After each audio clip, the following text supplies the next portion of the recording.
Hello friends, வாங்க இன்றைக்கி பார்த்தீங்கன்னா ராஜ்மா கிரேவி, ராஜ்மா குழம்பு, ராஜ்மா இது மாதிரி வச்சு நம்ம எப்படி தோசை, சப்பாத்தி, சாப்பாடு, ஸோ ஆல் வெரைட்டிஸுக்கும் இது நல்லா நல்லா குட்டாக இருக்கும். வாங்க இது செய்வோம் நம்ம இன்றைக்கி. பாத்திரம் காஞ்சிருச்சு. நம்ம எவ்வளோ ஆயில் தேவையோ அவ்வளோ ஆயில் போட்டுட்டு ஒரு 50 ml ஆயில் போடுங்க. அதுக்கப்புறம் ஆயில் போட்டதுக்கப்புறம் நமக்கு தேவையானது 1 ஸ்பூன் ஜீரகம், 1.5 வெங்காயம், 2 பச்சை மிளகாய், கருவேப்பிலை. ஸோ இது எல்லாத்தையுமே மொத்தமாகவே போட்டுருங்க.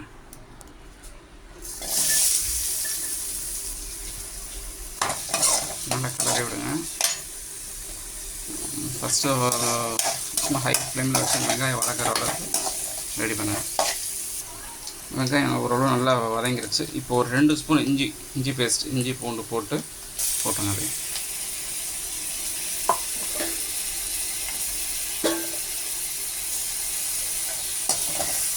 அது நம்ம இந்த ராஜ்மாவுக்கு தேவையான மசாலா என்னென்னு பார்த்துக்குறோம். 1/2 ஸ்பூன் மஞ்சள்தூள், 2 ஸ்பூன் மல்லித்தூள், 1.5 spoon red chilli powder, 1/2 spoon garam masala. So இது எப்படின்னா ஒரு மேற்கு தொடர்ச்சி மலை மாதிரி சின்ன கொன்று பெருசு கம்மி அந்த மாதிரி வச்சு போட்டிங்கன்னா ஸோ உங்களுக்கு ஞாபகமாக இருக்கும். இப்போ இந்த எண்ணெய் இஞ்சி பேஸ்ட் போட்ட உடனே ஒரு 2 நிமிஷம் கழிச்சு நல்லா அந்த பச்சை வடை போனதுக்கப்புறம் இதையும் போட்டுங்க. அதோட இதில் பார்த்தீங்கன்னா தக்காளியை வேக வச்சு அரைச்சி வச்சுருக்கேன்.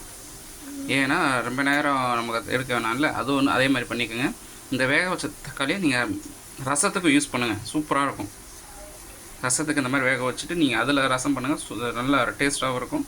அது தோல் இருக்குல்ல, கண்ணாடி மாதிரி தோல் இருக்கும், அதை எடுத்து நீங்கள் ரிமூவ் பண்ணிவிட்டு அப்படியே எல்லோரும் சாப்பிடுவாங்க.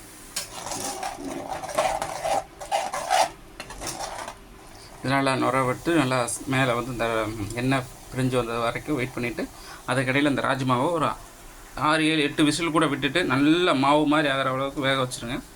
ஸோ ஒரு 2, 3 தடவை அந்த மத்தில் வச்சு குழச்சி விட்டுக்காங்க. நல்லா சூப்பராக ஸ்மெல் வருது. இந்த கேப்பில் உங்களுக்கு எவ்வளோ உப்பு தேவையோ அவ்வளோ உப்பு போட்டுக்கோங்க. நான் 1/2 ஸ்பூன் போடுறேன். இந்த கேப்பில் இந்த ராஜ்மா வெந்ததை அதில் உள்ளே போட்டு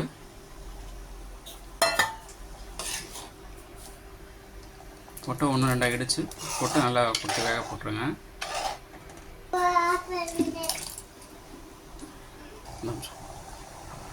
சார் நான் டேஸ்ட் பண்ணுறியா?